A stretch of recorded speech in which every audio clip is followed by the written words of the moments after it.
So why are you guys interested in geology? I'm interested in climatic change, so it's really interesting to put the changes at the moment into their longer term context. We use minerals for pretty much everything in our everyday lives, so we need to know where they are from, how they were made, and what they contain, and what we can use them for. Yeah, I'm just interested in how things are formed. So when I go outside, it's nice to know why things are like they are. Yeah. And you guys been to Young Trondhjemites today. How was this day? Yeah, really interesting, really varied array of talks. So good to meet people working in slightly different fields within geology.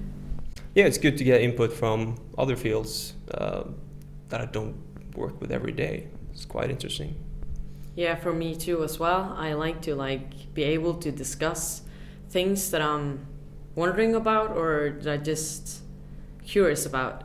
So yeah, it's been nice to be here, to have been here, and yeah, I just find it interesting to pick up tips and tricks that I can use for my future work.